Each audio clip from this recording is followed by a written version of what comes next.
And we are live. Welcome, everyone, to the Connected for Real podcast. I'm Rebbetzin Bat-Chen Grossman, and today I'm so excited because this is a really good topic. We are talking about expectations and marriage. And with me today is Melissa Cancel, and she is going to talk about communication and how we can set expectations and how when we don't set expectations, it affects our marriage.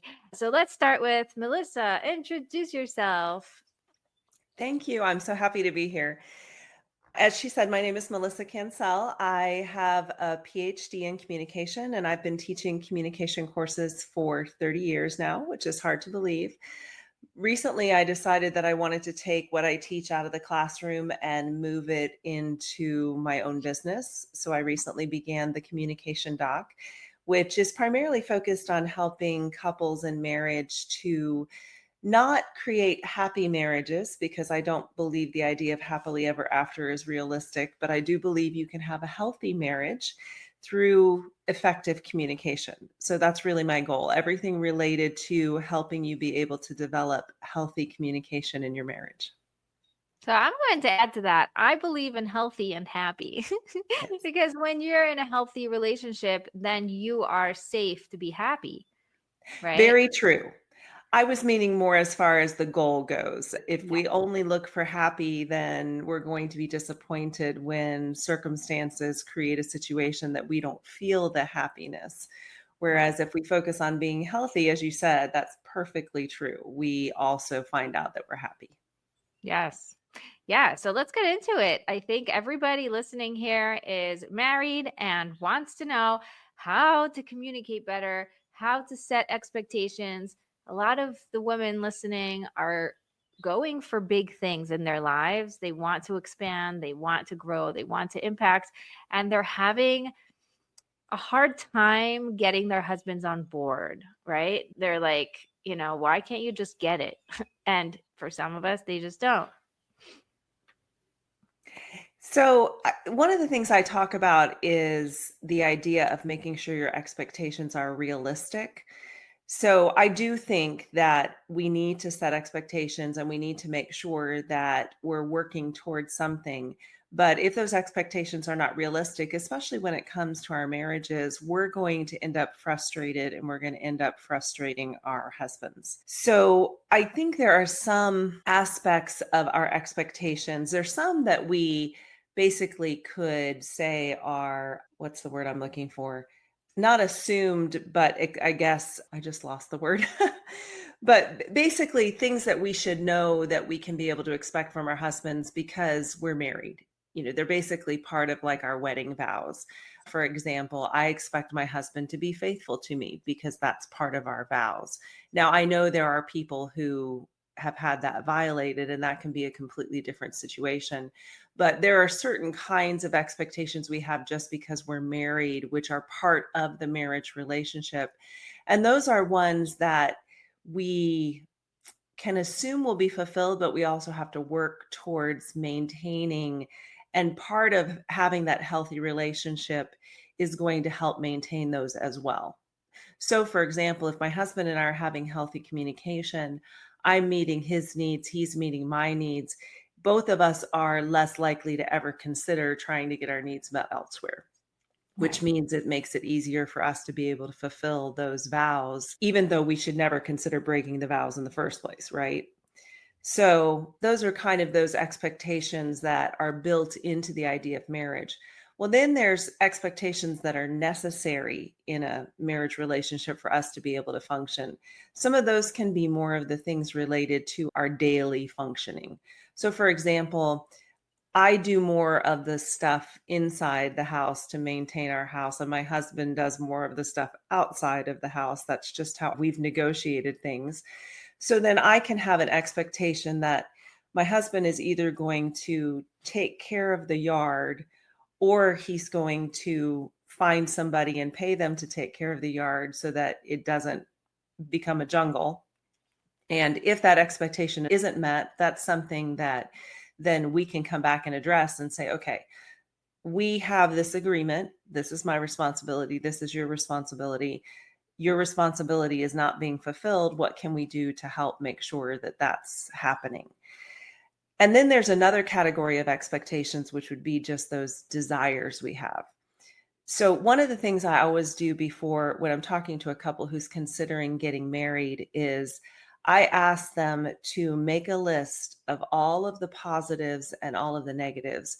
And you know this, when you're first getting married and you're all starry-eyed, it's sometimes hard to fully acknowledge the negatives because the positives are all filling your eyes. But I encourage couples to write down both and especially focus on the negatives and then ask yourself, if this never changes, can I stay in this relationship? And if the answer is yes, then get married. And if it's not, then don't. Because I find that, especially for us as women, many of us enter into marriage recognizing some negative aspects of our husbands, but then thinking, oh, well, once we're married, that'll change, or I'll change that. And that's very dangerous because we don't have the capability of changing anybody other than ourselves. And when Yes. our focus becomes changing our spouses, and then when we get into the marriage and they don't change, we often feel disillusioned with the marriage, or like somehow we've been tricked. Like, I expected this would be different than what it was. And yet, if we go back and we look at our relationship and what we knew of our spouses before we got married, if we're honest, we would say, well, he was this way before we got married. So why am I disillusioned now? Well, it's because I had the expectation that once we got married, he would change, and he hasn't. Oh, I think it's So, a story of everybody's life. It's like, we go in thinking it's fine because he'll grow up or he'll change or he'll figure out what's important and, he'll mature or whatever. And also the other way around, right? And then it's like, why? Why'd you think that? yeah, so I'll give you an example. My husband is a procrastinator, and he's been that way for majority of his life. His mother tended towards that, and so his father left when he was very young. So he struggled a lot growing up, and that's a tendency that he developed. And I knew that. I knew that when we got married. I am not a procrastinator, and I will tell you that his procrastination drives me nuts sometimes. But when I get to those places where I'm frustrated with him, I can go back and say, I knew he was this way before we got married, and I still chose to marry him anyway. It is not my responsibility to change him. Mm. Now, I can work on changing me. I can work on changing my perspective towards him, but I can't change him. And that's a really important thought process to keep in mind. Now, that's not to say there aren't things that I can't do to help him. And I'll talk about those in a minute. But just that whole idea that I have to accept that I am not able to change anybody else other than myself. And so when the people around me, when my circumstances are not what I want them to be, I can't change a lot of those things. Sometimes I can't change my circumstances. I definitely can't change the people around me, but what I can change is my reaction and my response to those situations and to those people. That's what I have control over. So I work to keep my thinking correct in that way. And once I've accepted that, then that allows me to say, okay, but we still have an issue here. Let's go back to some of those necessary aspects. His procrastination impacts some necessary things for our functioning in our home. Like I said, the yard. We can't have our yard go crazy. We live in a subdivision, and there are certain regulations about how places are supposed to look. And if you don't keep it up, you're going to get a nasty note that says, you need to take care of this, or else it can end up taking action against you, that type of thing. So we don't want that to happen. So, well, then how do I approach that? Well, then that's a conversation that we need to have to say, okay, what's going on in his life that is making it more challenging for him to fulfill his responsibilities? There can be things going on with work where maybe it's unusually stressful right now for whatever reason, or things that maybe he's struggling with personally. And so I can approach him and say, okay, we've got this issue. The yard is not being done. This is something we know that needs to get done. Usually you're able to make it work for you, that you can get it done. So what's happening right now? And he may not even know. It may take time for him to think about it, for us to be able to have this discussion. And this has happened numerous times then, where I will say, okay, I know you've been stressed at work. I know you're working extra hours.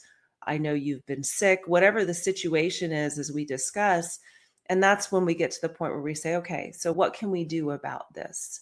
Do we need to hire somebody to do the yard just for now until the other circumstances change and you're able to fulfill that responsibility?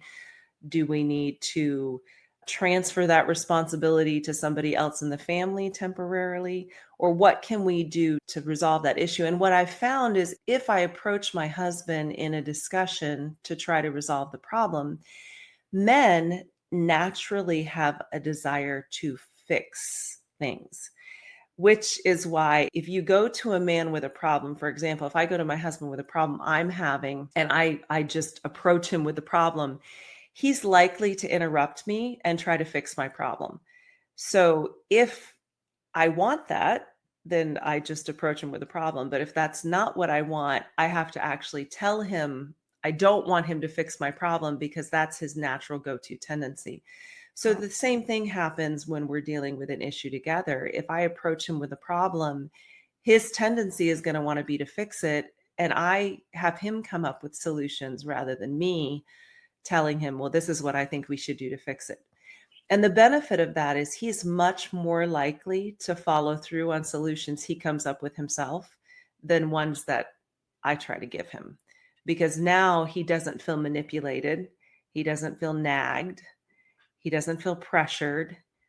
All of those things that we often resort to as women to get our husbands to do things, none of those things are in play. He's come up with his own solutions to a problem that then he can implement. And then, to help him, because I know he procrastinates, I will ask him, okay, these are the solutions you've come up with. If you procrastinate on following through with these, how can I help you?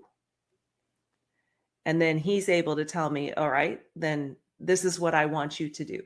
And then when I follow through with those actions, he can't be upset with me, because he told me that's what he wants me to do to help make sure he follows through. Right. So that's one example, but I hope that that process makes sense. Yeah. So I want to dive into every single one of these and Okay. talk about it. It's so fascinating what things we expect, because that's what we saw, because that's what we thought, that's how it seemed so obvious to us. And then, wait, it's not like that in all the houses. It's not like this all over the world. Like, not everybody. And I have a funny story about my own first year of marriage. My family, very warm and, loving family, we sit down to eat, even breakfast. Like, my mother will cut up vegetables or whatever. We'll take out whatever we take out and eat, yogurt and granola, cereal, doesn't matter. Everybody's sitting around the table and talking to each other, like, before the day starts. Mhm. And it's pretty much like that for every meal. So if you just come and grab food and sit yourself down, there's something wrong. It's not normal. And that's how I grew up. And I saw my grandparents doing it. In our family, that was the norm. And then I get married, and my husband just sits himself down with his bowl of cereal or whatever, and he opens up the newspaper and ignores me completely, just reading the newspaper. And I'm like, what is wrong with you? This is so rude. It is so inappropriate. What do you think you're doing? And like, I don't know what you want from me. Like, he was so clueless, and I was so upset. And I'm sitting there furious every time there's a meal. He just takes out whatever he wants, sits himself down, like, reads, whatever's like, now it's scrolls. And I'm sitting there going, I feel so invisible. It's like the most painful, hurtful thing you can do to a newly married wife. Like, what is this? And then a year later, our apartment was done. We had to move out and we were just going to move to Israel. So it wasn't like we had to find a new apartment. We had like something like a couple of weeks between that place being done and the move. So we ended up living with my in-laws for a couple of weeks. And for the first time in my life, I saw an entire family sitting down to eat breakfast, each one reading his own part of the newspaper and completely not interacting with each Mhm. other. And I'm sitting there going, what is wrong with all you people? you know and the truth is that they were thinking, what is wrong with you, because this is normal and this is what we do every single day since we were born.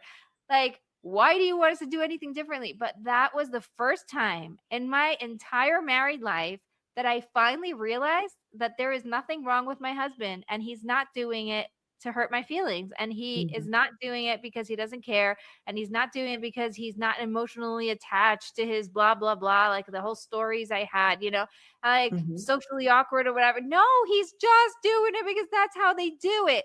And I saw a table full of grown men all sitting around, because he's one of four boys, right? So it's like all these guys and his father are all sitting at the table, and they're not interacting and they're not talking to each other, and they're all reading, Mhm. and they're eating their breakfast and they're putting away their stuff and going to work, and bye guys. And that was the end. Like, Mhm. not what is your plan for today, not what do you hope for, what are your intentions, like nothing, no interaction. Yeah. And it made me realize that was the first time. It took a long time, right? You're sitting there thinking for an entire year there is something wrong with your husband, and then you find out, no, there is nothing wrong with my Yeah. husband. Yeah. And these Yeah, are exactly. And that's the thing with marriage, because we come from different, even if it's the same culture, just how you were raised in your family, gender makes a difference. That's one thing that even came to mind when you were talking about that. And you mentioned that he had a whole family of boys. Men perceive that they build relationships doing things side by side. So if you were to ask them, does sitting at the table reading your own paper next to each other make you feel like you're a family? They would say, oh, yeah, we feel really connected because they're doing something next to each other. They don't have to talk. But for us as women, we feel connected when we are face to face and we communicate. So I don't know, did you have any siblings? Yeah, we're also four, but we're two and two. Two and two. Yeah. Yeah. So your parents, of course, that's the family interaction that they set up that component. But for you, especially as a female, and probably for your sister, that was really a point of you guys connecting during the day. Your brothers probably are used to it, but maybe don't feel the same emphasis on that component of your family interaction as you guys do. It's interesting. I never brought it up with my siblings to see, now that we're all married, how they interacted with the other types of families. Like, Mhm. it would be a really fascinating question to ask them now that we're all Yeah. grown. But, what really stuck to me was that these are little things that we don't expect to talk about. There are, Mhm. like you said, there are certain things that when you're dating, you ask, you find out, like, what do you want to do about this? How do you guys deal with this? Mhm. Whatever it is. But I never thought to ask, how do you guys eat meals? Like, Yeah. how do you eat breakfast? I don't know. Well, yeah, because they're so integral to how you live your life that you grow up assuming, well, that's how everybody does it. And that's the problem with assumptions, expectations. We think, well, that's how everybody should do it. If somebody doesn't do it that way, there's something wrong with them. And we don't ever stop to think, well, wait a minute, why do I have this assumption, or why do I have this expectation? And is it actually wrong or bad for somebody to have a different assumption or expectation? And then to top it off, we don't communicate those, right? So we don't sit down and have that discussion about, okay, this is how I grew up, this is how you grew up. what's our expectation of how we're going to do this together, form our own culture in our marriage. Yeah. And you said culture. I think we were dealing with so many other culture shocks that we didn't even know this was anything to address. Hmm. There is so much that goes into creating your own unit. And that, in the Jewish culture, there's something called the first year, because you are that entire first year literally creating from scratch something that is now going to be the foundation of your whole life. And usually that first year is a very hard one because it's not something that you expected to be hard. You're like, oh, I'm supposed to be like, sort of like flying on cloud nine and having Hmm. fun and feeling like a queen and yay. And it's like, Yeah. no, mm, things are happening, real life is hitting, and now what? And that's why I go back to that term happily ever after, that kind of fairy tale version of marriage. I recently had a young lady say that to me. She's been married for about 7 years. And she was like, I feel like I was duped because all my time growing up with all these fairy tales and all these romantic movies, it was, oh, you get through everything and you get married and it's going to be happily ever after. And it's not, it's hard. And I feel like something's wrong. Why are my husband and I not able to get our happily ever after? And I told her, I said, listen, that's not realistic. Marriage is hard. Yes, you can be content. You can have joy. You can even have happiness in your marriage, but that cannot be your goal. Your goal has to be to make sure that your marriage is healthy, because that is always achievable. I think of happiness as being based on my circumstances. And there are times where my circumstances are not what I want them to be, and I don't feel happy. But just like your physical body, so if my physical body is healthy and I get sick, I'm still going to have to deal with that sickness, but my body is better able to overcome the sickness than if my body is unhealthy. And I think of marriage in the same way. If my marriage is unhealthy, then when, for example, we live in Florida, and we recently went through 2 hurricanes in October.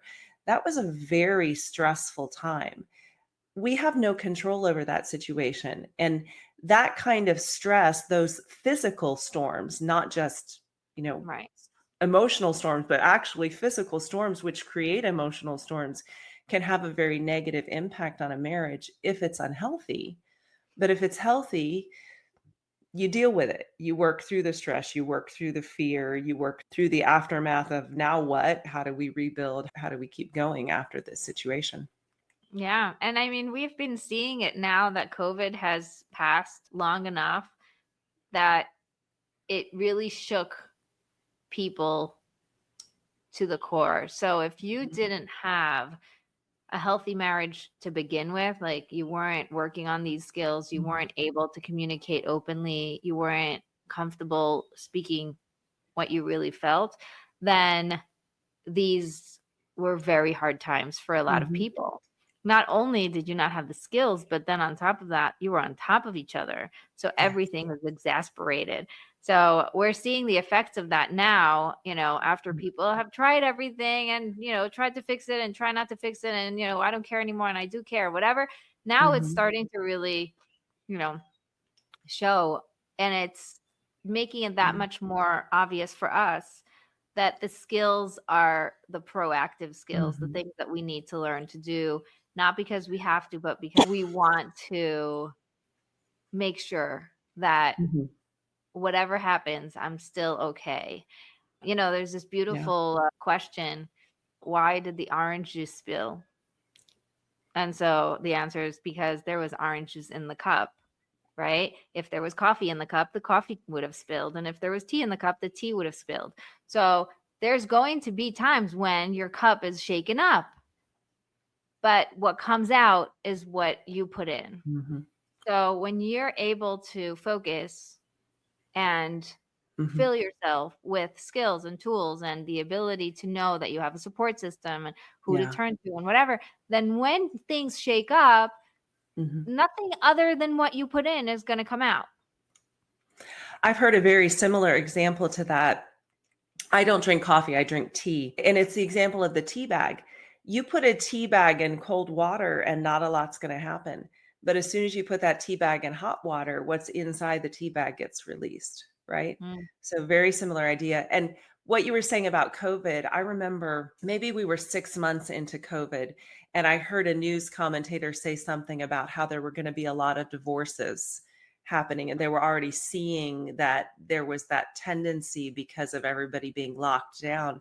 And I thought about it. I hadn't even considered it because we have a healthy marriage, we get along well, we enjoy being at home together. In fact, even now, because of COVID, my husband works from home, I work from home, my son homeschools, we're at home all day long together. But as I started thinking about it, I thought, that does make sense because a lot of couples use work as a means of dealing with an unhealthy or unhappy marriage. They go away to work and they don't have to be around their spouse. And so then they come back and they can tolerate the time they have to be together. And that allows them to ignore issues and continue to stay in a marriage that is unhealthy, unhappy. But when you don't have that opportunity, and like you said, you're on top of each other, you're stuck together, you don't have an outlet. And that was the Right. result.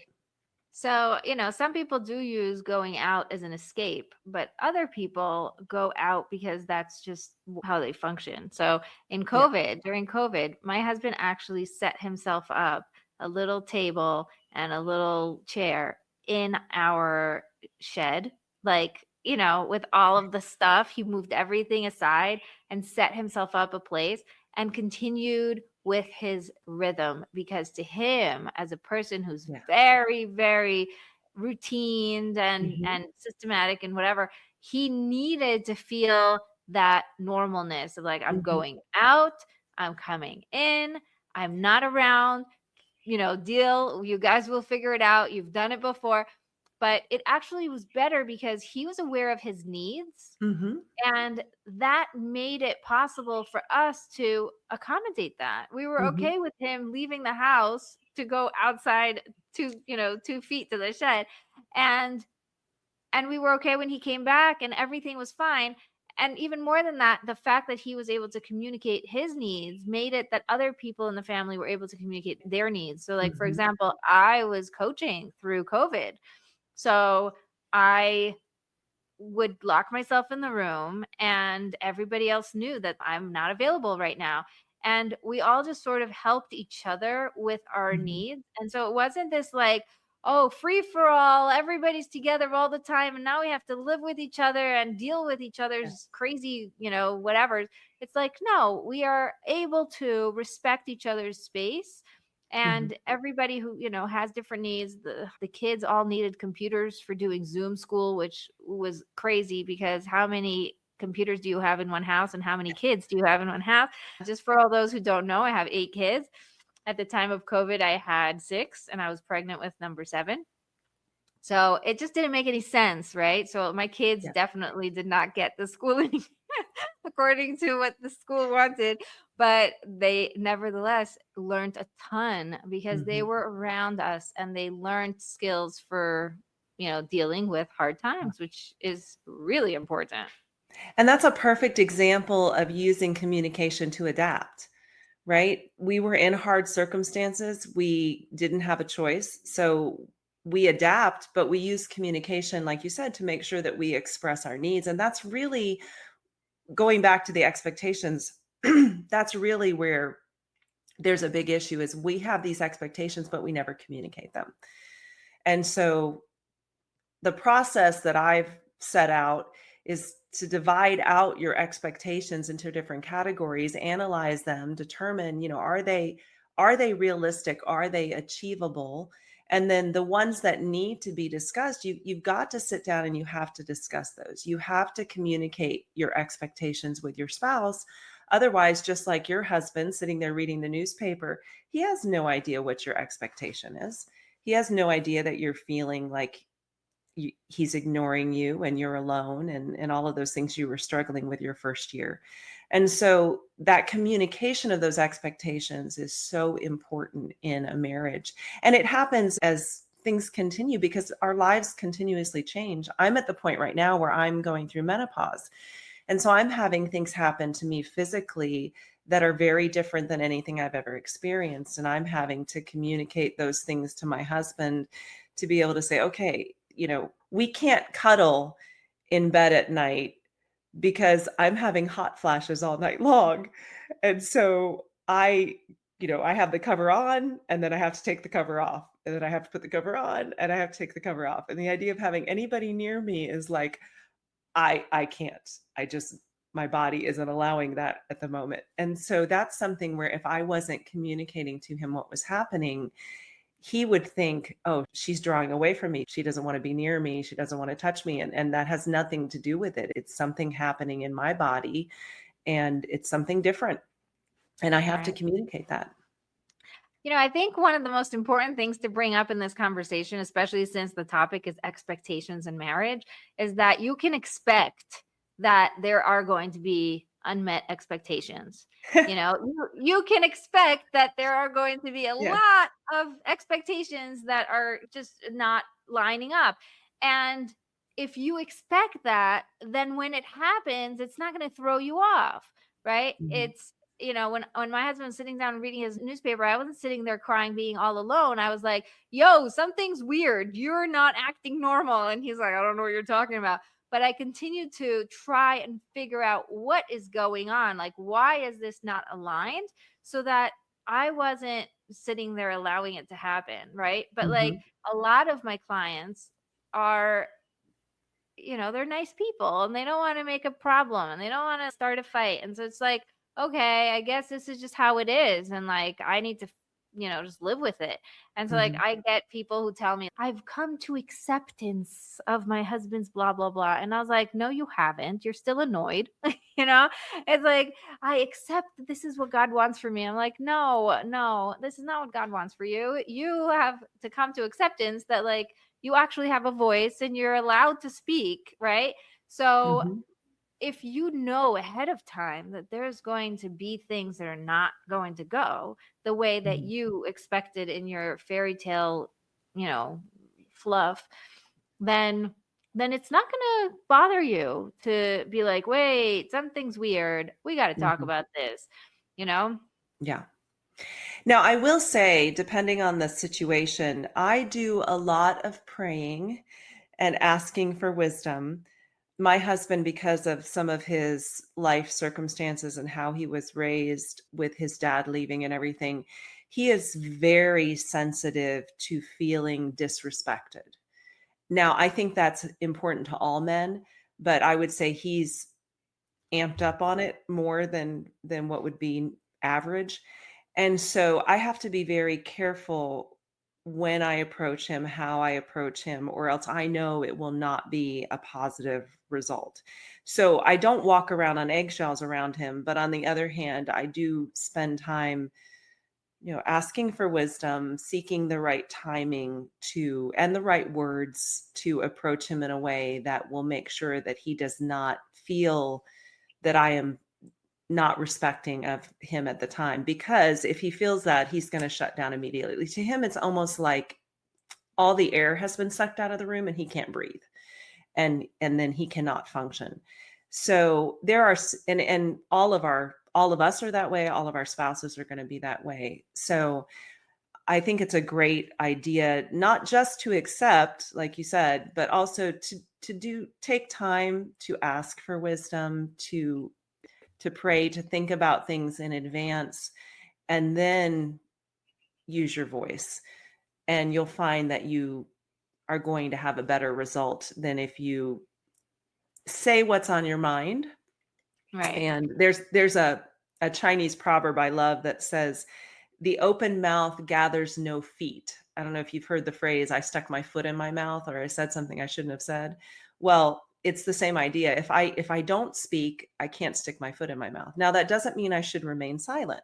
And I agree with you. There are a lot of people who deal with conflict by clamming up, by staying silent. But the problem is they don't really accept it. What they do is what I call gunny sacking. It's like I have this big bag on my back, and every time whatever upsets me, I throw it in that bag. And eventually I've had enough and I'm going to whack my husband with it all at one time, which is impossible to deal with, a week or a month or 2 months of problems in one situation where I've just been accepting it supposedly, but now I'm upset and now we're going to deal with it all at one time. I love how you said a week or a month or 2 months. I'm sitting there going, some of my clients are in their 60s and they're still talking about the first year when you did this to me, right? So Oh my there's goodness, yes. there's a lot of baggage. There's a lot of baggage, and it's okay because it's normal. It's the way that we survive. It's the way that we get through things, but also we get to become intentional and want to change things. We can Mhm. really do it. And I like how you said you pray for the knowledge and the wisdom to know what to say, when to say it. In my method, the calm method, 4 steps to creating flow. Step 1 is connect to yourself. So before step 2 is ask for abundance, right? So turn to God. But step 1 is a prerequisite to step 2, Mhm. because if you can connect to yourself and know what you want, then you can ask God for it and really ask for the guidance and the wisdom. But if you don't know what you want, you're going to turn to God and be like, why is my husband this way? What do you want from me? What am I supposed to do with this?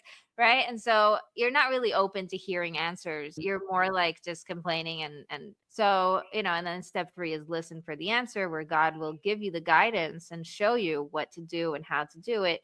And also be part of the conversation, right? Once you bring God Mhm. in, he's in. And so it's no longer you against your husband, or trying to get through to him, but more like there's 3 of us and God is unlimited. So it's really to our advantage that he's here, Yes, like yes. instead of us trying to figure it out with our limited Mhm. understanding, how about we tap into this unlimited abilities and Mhm. just allow God to show us what other options we're not seeing. And a lot of times the coolest stuff happens when you do that, because then it's like Oh, I suddenly. agree. And because I'm a communication person and because I'm a peacemaker by nature, when there's a problem, I like to think, and it could be my parents, could be my husband, my son, my kids, whatever. I like to think if I just come up with the right words, that I'll be able to fix this situation. And I know that's my tendency. And what I've tried to start doing, over many years now is I, like you said, I turn to God. I say, okay, now wait a minute. I know, again, I can't change anybody. It doesn't matter if I come up with the perfect words. I can't change anybody, but God can.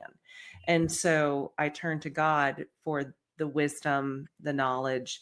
And sometimes I don't speak. There's been many times with my husband, I'm like, all right, God, I'm leaving it in your hands. And it's amazing that he will change my husband's perspective. Right. But then there's times where I do feel led to speak, but I've already taken that time to get the wisdom. And then when I approach my husband, we're able to work through things, as you said, because God has been involved, as opposed to me rushing in my own strength and ability trying to fix it. Yeah.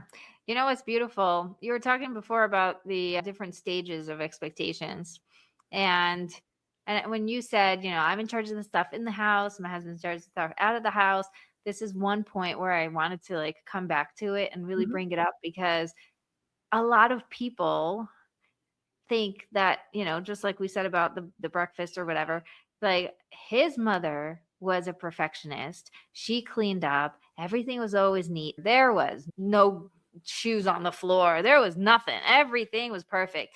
And then we get married. We have a couple of kids. We're married with like, a tornado went through the house, and it doesn't matter how much you clean, it does not clean, because somebody just walks in, throws their coat, throws their backpack, throws their shoes, runs in, throws a fit. And then you're like left there going, I don't know what to do now, And then your husband walks in right at that moment and says, why is there a mess all over the house? Like, so this is extremely common, and a very important thing to consider. Not even to like, I'm not telling you sit down and have a talk now, but just awareness that it's Mhm. not because there's something wrong with you. It's more about his expectations, and that he Mhm. never really thought about them being expectations. It just sort of as a given. hmm Yes, I agree. And recently, I've been experiencing that. Not a perfectionist per se, but I'm actually legally blind. I'm visually impaired, and so it's challenging for me if stuff is all over the floor because I could fall, I could trip. So I've taught our kids to be one of those, just to kind of keep things generally picked up. It's definitely not perfect. But I've noticed lately between teaching full time and trying to start my own business and then just the normal aspects of life that I'm not doing as good of a job as I used to do keeping my house cleaned. And that's been something that I've had to come to an acceptance of. Number one, that okay, it's livable and that's okay. And thankfully my husband is very gracious, probably because he procrastinates things. He can't exactly say to me, "Oh, this isn't done." But he's been very kind to say, "I know you have a lot going on, and how about if maybe we pay to have somebody come in and clean once every, couple months or something just to help you out." But that's something that we both have had to try to acknowledge. And there again, instead of him just getting upset with me and being like, "You're not cleaning, whatever," we're trying to come up with a solution together that looks at the situation and the expectation and has determined now that the expectation, while I could fulfill it before, it's not realistic right now in this phase of our life. So what can we do to make sure that our house can function, but we're also not frustrating each other with unmet expectations? Yeah. Well, something I love is also when it comes to delegating, like you were saying, what if we can hire someone? And I'm sitting there thinking especially for a person who's a procrastinator, having things on autopilot is hmm so helpful because then they don't have to think about them. So, even just hiring the neighbor kid to always on the first of the month or whatever it is, the first Sunday of every, whatever it is that you set an expectation and then just hmm set it and forget it type of thing. Like Yes. whatever it is that needs to happen, let's just make sure it happens, not have to make a decision every single time Mhm. because the procrastination is going to lead to not making the decision the next time Yes. around. So even if you get help right now, it's going to take you all that energy again to make the decision again. hmm So something that has completely changed my life was hiring a girl to come in on Friday for an hour. And, for us, Friday is like hectic because it's right before the Sabbath. Everything has to be like, taken care of and done and clean and like ready. And just having another person whose sole job is to make sure there's nothing on the floor and that the floors are clean is an hmm amazing, magical gift. And I taught this to my friends, and they all said, "No way, I would never get help. That's so like, whoa." And I was like, why? Like, come on, people, you can do it. And there is something about their expectations from themselves that hmm don't let them create flow, that it's almost like I have to figure this out myself, I have to do it myself, I have to. And what does it mean about me if I don't? And that's something that we have to talk about also when we talk about expectations. Is we have expectations of our marriage, of our husband, but we also have expectations of hmm ourselves. And sometimes in certain seasons of life and in certain times, it's okay that you're not living up to your own expectations. hmm Yeah, and that was something I had to come to because I definitely had the expectation of myself that I'm going to get this done. I'm very independent. And so, as much, in fact, my husband's been talking to me about that lately. We've had to have several discussions because there are some things that I cannot do for myself because of my visual impairment. But there are things that I struggle with, but I still want to do for myself because I want to maintain my independence. And so a couple times lately, he said, "Why don't you just ask me to do that for you?" And I've had to tell him, "Listen, that's something, yes, it's harder for me to do for myself, but I need to maintain my independence as a disabled person. There are so many things that I have to have you do for me. The things that I can do for myself, even if they're a little bit harder, I have to be able to do for myself." But at the same time, like you said, I have to be able to accept, all right, if it's going to take me an hour to do it and it's going to take my husband 5 minutes, is it more important that I just meet my own expectation of independence, or is it more wise for me to have my husband do it? Right. And, a lot of times I don't have to do it every single time for me to feel independent. I Mhm, can, I can practice every so often, but I can let it go because it's not necessarily serving us right now in this season of life. And, mhm, please God, you'll have many years where you can be independent and do the thing and it's fine. But, just being okay with the fact that right now there's a season where I'm not doing this and it's okay mhm. is really amazing. It's freedom. Like when people are It looking for is. all that freedom, it's like just let yourself be yourself. Yeah, my mother-in-law gave me a book a number of years ago, which I haven't actually read because I can't read books, but I remember the title. It was I'm Not Wonder Woman, but I'm a Wonderful Woman.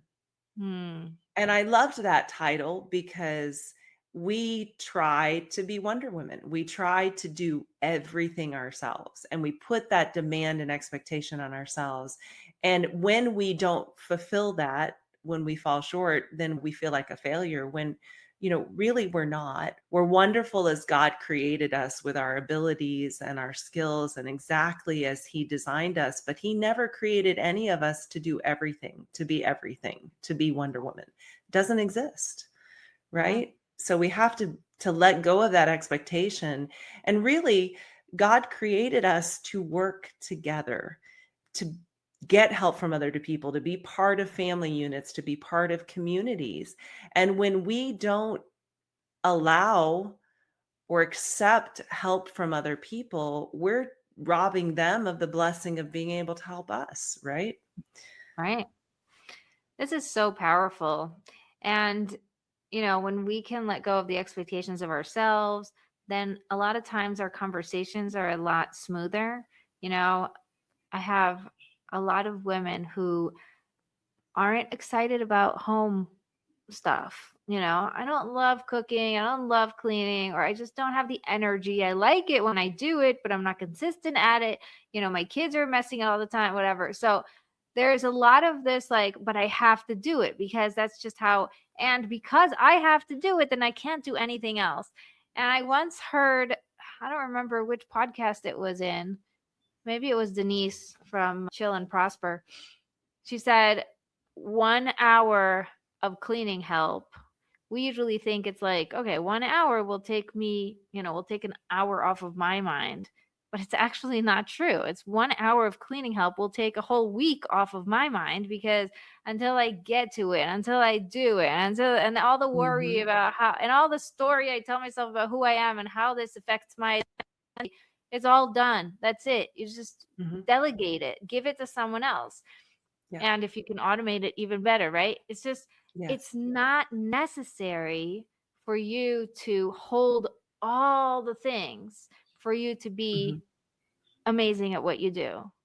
Well, and think about all the stress that we put on ourselves when we do that, and that stress is going to impact our relationships with our kids, our relationships with our spouses. Because when we're all, right? I'm not gonna respond to my kids correctly. I'm not gonna respond to my spouse correctly. So it's not just relieving the pressure off myself and having my house cleaned. It's also getting rid of that stress that's going to make it more challenging for me to be the kind of mother, the kind of spouse that I need to be. And the other thing I was thinking about with that hour and how it multiplies, when I try to clean, I don't have an hour that I can just clean and not have to do other things, right? Not have to stop and help my son with something, not have to stop and get my husband lunch because he can't come downstairs to get it.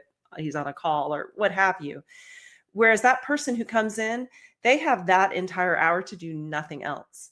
So that's also going to magnify that amount of time that they have and have a greater impact than the same hour that I could have cleaning. Right. Oh my gosh. I just think about the girl when she comes in and she picks up all the stuff off the floor and she has absolutely no emotional attachment to any of the stuff. Right. And so, like, she's like, okay, this is garbage. This goes here. This goes there. And I'm like, how did she do that? How did she do that? Because I pick it up and I'm like, oh, I can't stand it when they put this over here. And oh, why did she put her, garbage around? And what is this? I can't stand this toy. I think we should get rid of it. And I'm just going on and on and on. And my head is like pounding from ideas and stories and things. And she's like, nah, what's it? Whatever. Like, so simple because it's Mhm. not hers. And there's no emotional aspect to the cleanup. Mhm. It's really so fascinating to look into this and say like, wow, like Yeah. Well, it's freeing, and whether it be cleaning or whether it be, you have somebody come in and cook a meal once a week, or whether it be you order pre-made meals that you can cook easier, or whatever you can do to simplify those things in your life that create that struggle for you. right. Yeah. And I want to hear what you have to say about this. A lot of women say, but my husband isn't willing to do that, or it's, he doesn't let me. This is like a very big one, right? He Mhm. doesn't let me do that. So I just have to do it this way because that's what I have to do. I'm sort of stuck with it. Mhm. How would you say, like, what would be the best way to approach that expectation? I think of it as like I'm expecting him to say no, so I'm not even going to ask. That's Yeah. in my mind. That's how I see it. And it may be that in the past he has said no, and we assume that that means that's no from that point forward, whereas time and circumstances can change things. So I would say don't be afraid to ask, number one, but number two, make sure that you ask in the right way. It may be that you need to explain the situation and how it's different. Now, it may not be. I recently was asking my husband about something, and I thought he might be inclined to say no, and I wanted to give him my reasons. Well, there's been some times where I start to give him my reasons, and he's like, I don't need to know all the reasons, just ask.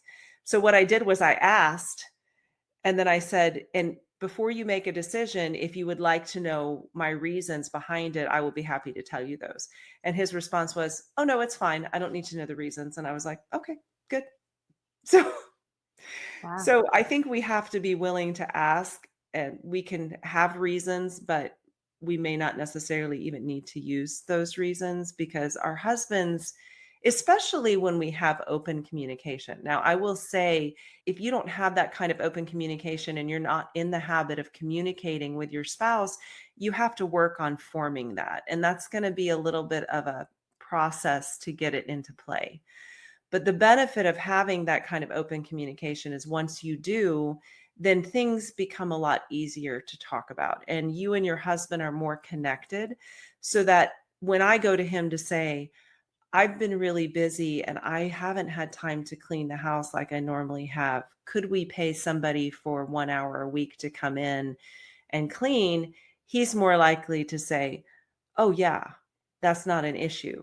But if we haven't been communicating about things and I all of a sudden am wanting him to spend money on something that he doesn't see a need for, now his response is likely going to be, well, no. Right. Well, why is it that way? Well, we don't talk about things normally. We don't communicate on a regular basis. So you've got to start somewhere. You have to make sure you start with being respectful. As I said, even though my husband is uber in that regard, all men really thrive on respect. Yeah. And so you have to approach them in a way that does not assume and does not in any way attack or belittle them as men in any way. And you have to be willing to accept the answer in a right way, in a respectful way, right? If I ask my husband something, he's in charge of our finances. So if I ask him something and he says, no, we can't afford that, well, I have to be willing to accept and say, okay, well, then I need to figure out something else. Is there something I can do maybe in the schedule of our family where I can schedule in time to have the kids help me with something? Or it could be that when I'm talking with my husband, I say, okay, if we can't do this, I need help. What else would you suggest? And Hmm. again, put it on him to try to help come up with a solution. Right. Because again, if he comes up with a solution, he's going to be happy with it, as opposed to if I come up with it and throw it at him, he may or may not accept it. Yeah. Yeah. Wow. This thing comes up for me a lot, especially now that I'm selling my coaching program and I have open doors. When women say, but he doesn't believe in coaching or he doesn't believe in getting help, you know? And it's like, so I guess it's no. And then they just give up on themselves because they bumped into an assumed no. Mhm. And all this is really the difference in expectations, the difference in what he thinks you're talking about when you say coaching versus what you are, you've been listening to a lot more about this than he has. So he barely knows anything. He just knows, whatever he knows. So what would you suggest to somebody who's just feeling really called to get a coach or get help and her husband is just not into it for whatever reason, like really doesn't get why you need help? Like, why can't you just figure it out yourself? Like I can. Yeah. Yeah. Well, for one thing, like I said, men like to figure out their own problems. And I think that's a tendency why they often don't seek help. Whereas it's through talking about our problems that we as women figure out solutions, which is why a coach is so helpful, because the coach can listen to me, give me some ideas, give me some suggestions. But in that process of talking about it, I'm often able to figure out my own solutions, or with the assistance of the coach, figure out the solutions. But I would say if you can get your spouse to at least consider some form of coaching or training. So most coaches have free or lower ticket things that they would offer prior to getting involved in a longer, more committed kind of coaching situation. And I think with men, if they can experience something and realize, oh, okay, that was really valuable. There were things there I didn't know. It was very practical. That might open them up to the consideration of something that is more long term. The other thing I would say is if you approach your husband about coaching and they're completely opposed to it, but they're willing to let you do it, I do think there's benefit in women getting coaching themselves. Just by the way, Yeah, I go ahead. only work with the women. I Yeah. actually think it works much better. So a lot of what I say is, you just have to tell him that this is for you Mhm. and he doesn't have to do anything. And Yeah. the results are going to speak for themselves because you're And going to that's what I was be gonna say, right. that we don't think about it because often our focus is on how our husbands need to change. But the marriage is an entire unit. Part of it changing in a positive way is going to change the whole unit, right? Now, ideally, both of you are going to change, and that's when we're really going to get to a healthy marriage. But again, just like with our physical bodies, if I don't adjust my diet, but I start exercising, there's going to be positive change. I'm Right. not changing everything that needs to change, but I'm changing some component of it. And I think of it that way, when us as women, when we change our perspectives, it's going to impact how we interact with our husbands, how we respond to them. They're going to see the difference. They're going to see the positive result. And so if we can say, I really need help, and this is going to help me, this is going to help our marriage, this is going to help our children, this is something I need, and we don't place it on, you need help, right? Then I think they would be more likely. And as they see positive results, and we can say that, you'll see positive results from me doing this experience. And we can even talk about those things. If they're very reluctant, say, okay, can I do it for 1 month? And then we'll come back and we'll talk about how I've changed, how it's helped me, and I want you to pay attention to see what you see has changed in our marriage, and we can address it again later and see the positive impact and discuss it. Yeah. Yeah. I love it. How can people find you? Mm. I have a website. It's thecommunicationdoc.com. That's doc.com. And I have a free masterclass that talks about these issues we've discussed, as well as some other common thoughts we have in marriage. There's 4 total. So the one about expectations, there's one about trying to change your spouse.